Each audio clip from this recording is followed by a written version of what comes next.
Está Israel Ruiz Salmón, responsable de comunicación de Izquierda Unida. ¿Qué tal? Buenos días. Buenos días. Bienvenido. Has venido ya para quedarte las Navidades, ¿no? Ayer llegué. Vuelve a casa por Navidad. Sí, con el turrón. Bueno, sí, el almendro. ¿Y vuestro análisis, Isra? Pues coincido bastante con Rafa y yo lo que he visto no solo ahora, sino pues desde que se empezó a hablar de la negociación de presupuestos y demás, es una especie de teatro que ha empezado bastante suave y en el cual pues todos pensábamos, sabíamos, y es lo que va a ocurrir probablemente, que los presupuestos se van a aprobar con un tránsfuga. Y resulta que ahora, los últimos 2 días, como que tenemos el colofón final de esa obra de teatro en la cual parece que todo va a cambiar, dan un giro de guión a última hora y resulta que al final, pues lo más probable es que no cambie nada, pero nos han puesto ahí como en un poco de intensidad, de morbillo, de qué es lo que va a pasar. Yo en este teatro sí que veo distintos actores, actrices y veo que unos salen muy perjudicados y yo creo que aquí el más perjudicado de todos es Zuloaga, porque en cualquier caso si aprobase los presupuestos con un tránsfuga iba a ser la peor solución del mundo, pero si os aprobase con Podemos se le iba a acusar pues lo que estamos acostumbrados de radical, de que acepta cuestiones que no son moderadas y demás. Y además es que el último punto, y que se ha hablado pero no se ha hablado mucho, es esa carta que han enviado los diputados tezanistas, sí, que ya para empezar está firmada únicamente por los 4 diputados tezanistas, pero no por el diputado que es más afín a Zuloaga, y que descarga toda la responsabilidad y en este caso toda la culpa de lo que pase en Zuloaga. Por eso Zuloaga en esta negociación, sea lo que sea, va a ser el más perjudicado. Y otra visión que también observo es que Revilla hace y deshace desde fuera de Cantabria, porque nunca está. Hoy está o estaba haciendo campaña por Iceta en Cataluña, cuando no está hablando con peluches en el hormiguero. Y resulta que Revilla,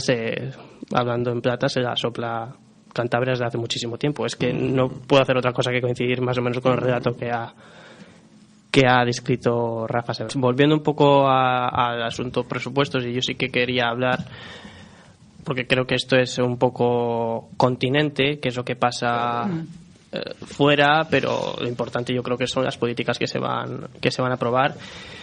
Y que a la vista de lo poco que he podido leer de estos últimos días, parece claro que el PRC y en su conjunto el gobierno, porque no podemos obviar que el gobierno son PRC más 5 diputados del PSOE, pero 4 son tezanistas, y que realmente no creo que en los diputados tezanistas haya un interés real en pactar con Podemos. Están muy cómodos con ese apoyo que necesitan, que solo necesitan un apoyo y en este caso es de un tránsfuga, y no parece que vayan a mover las políticas que ya habían pactado previamente, porque no les interesa. Hablaban de que hacer pactos con Podemos supondría retocar todos los gastos y los ingresos, porque pedían la renta social básica, porque pedían la cuestión de la vivienda. Y sin embargo sí se puede hacer eso, lo que pasa es que no tienen interés en cambiar la parte de la vía de los ingresos, porque la parte de la vía de los ingresos ya tienen decidido desde el principio que a quien van a hablar nuevamente es a la clase trabajadora, a las clases populares, que poco a poco intentan, dentro de esta anunciada recuperación económica que solo llega a ciertos sectores, porque a los trabajadores no les está llegando y estamos ya directamente en un sistema precarizado, donde antes podía ser, o antes podríamos decir que era parte de la excepción y ahora es parte de la norma, pero donde la parte impositiva se ceba nuevamente sobre los bolsillos de la clase trabajadora y no se pone el acento en aquellos sectores que han salido reforzados de esta crisis, que ya eran los sectores más acaudalados y con mayores fortunas, riqueza, pongámoslo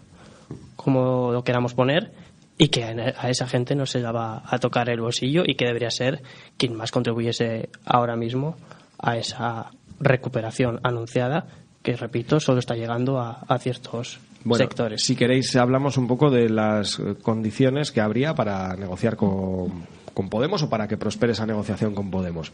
Una, las medidas fiscales, las que están pactadas con Carrancio, no le valen a Podemos, lógicamente. Pero sobre todo hay dos medidas, digamos, estrella que plantea Podemos y que podrían acordarse incluso de forma extrapresupuestaria. Una, renta social básica, un cambio por fin para que sea complementaria con otros ingresos, con empleos a tiempo parcial, para que no se condene a los perceptores a una pobreza crónica, y incluso una subida de la cuantía. Y la segunda es bastante interesante para debatir también, que se parece, es calcada a la que está desarrollando el País Vasco, que se llama Plan Etxebide, que es una propuesta de la PA, de la Plataforma de Afectados por las Hipotecas, y que consiste en que el gobierno alquila a precio de mercado viviendas vacías y las pone en un parque público de alquiler a disposición de la gente más vulnerable en condiciones muy ventajosas. Pero claro, ninguna de estas va a suceder si el gobierno, y ahí son dos los que tienen que estar de acuerdo, PRC y PSOE, no echa hacia atrás el acuerdo con Carrancio, porque es evidente también que Podemos no se va a sumar a unos presupuestos aprobados con un tránsfuga. Es decir, 18 con Carrancio o 20 con Podemos, pero nunca 21. Eso yo creo que es bastante incomprensible. Pero bueno, de esas otras medidas, claro, para lo de la vivienda habría que quitar de carreteras, y es consejería del PRC. Claro, pero es que estas dos medidas con las que yo además estoy de acuerdo, porque es necesario reforzar la cuestión social, y precisamente porque es una cuestión social es donde el recorte se tiene que hacer en las áreas donde no son sociales, y en el acuerdo de gobierno desde el principio de la legislatura el PRC decidió que no le interesaban las áreas sociales, que no le interesaba sanidad, que no le interesaba servicios sociales, que no le interesaba educación. Entonces, evidentemente, para sacar adelante estas dos medidas, de algún lado tiene que salir dinero, y como no pretenden aumentar la vía de los ingresos pidiéndoselo a quien más tiene, pues se lo tienen que recortar de las áreas que no son sociales, y como son del PRC, pues de algún lado hay que sacarlas. En cualquier caso, el tema de aprobar estas medidas de forma extra presupuestaria, la verdad es que yo lo veo bastante difícil, porque entiendo que tendría que pasar por escrito. Sería un cambio en la ley de servicios sociales. No, me refiero al compromiso actual, para que quede por escrito algo de, oye, nos vamos a comprometer a hacerlo por escrito. Y yo dudo mucho de esta medida, porque ni siquiera se comprometen a pasar por escrito ciertas medidas como las que piden las trabajadoras del CAP de Sierra Llana, que precisamente hoy se concentran, y que lo único que están pidiendo es que pasen por escrito que no les van a quitar puestos de trabajo, que no van a reducir las plazas de la residencia. Algo tan sencillo como restar un poco de incertidumbre a su estado laboral, que bastante, repito, es precarizado y un poco con cierta incertidumbre. Yo sí que coincido en esta última parte de tu intervención, en que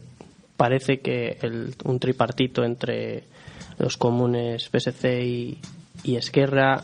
podría ser, yo creo que hasta la única vía posible, a tenor de, como dicen las encuestas, y veremos los resultados, para tener un gobierno no solo que pudiera ser estable, sino que volviese a encauzar todas estas relaciones que se han roto y que es evidente. Yo, que no soy ni catalán y además vivo fuera,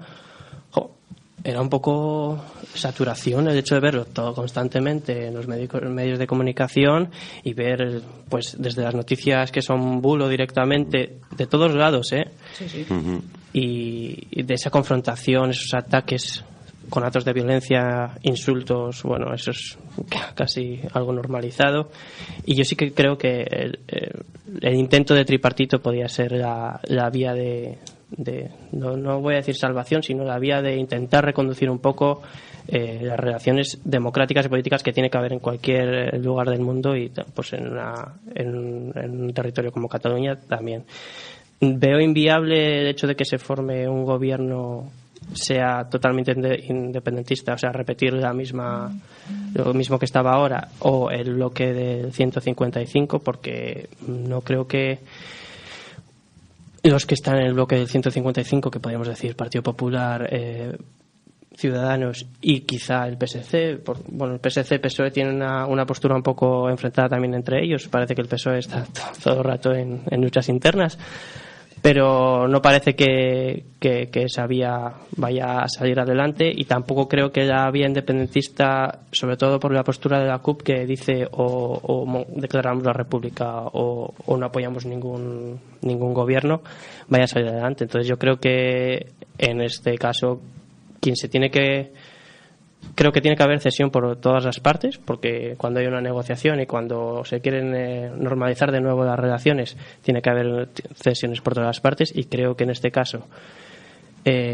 la primera cesión tiene que venir, si se forma ese tripartito por parte de Esquerra, de renunciar a esa unilateralidad de la declaración de la República y mirar por otras vías, como mencionaba Merche, de encajar ese referéndum legal, y que por otra parte la mayoría de los catalanes quieren un referéndum. Otra cosa es que quieran votar sí, que quieran votar no, que quieran quedarse en casa o que no quieran participar. Pero la cuestión es que la mayoría de los catalanes sí que quieren decidir cómo quieren que su encaje territorial, que el encaje territorial de Cataluña sea con respecto al resto del Estado. Más allá de ese derecho a decidir en cuestión territorial, yo sí que creo que tiene que haber un derecho a decidir, no solo en Cataluña, sino en el resto del Estado, sobre otras cuestiones que no tienen nada que ver con el territorial, que tienen que ver con la cuestión social, con la cuestión de vivienda, con la cuestión de sanidad, y es ampliar un poco más la cuestión democrática, que estamos en un Estado de Derecho y que ahora mismo está bastante limitada, burocratizada, y que parece que hay ciertos sectores que no quieren ampliar. Sí. Yo estoy de acuerdo en la parte del referéndum pactado. Evidentemente en Izquierda Unida no somos independentistas, pero sí creemos en que las cuestiones tienen que decidirse, y repito, no solo la cuestión territorial, sino todas aquellas cuestiones que implican una decisión importante por parte de la ciudadanía. Así que veremos a ver qué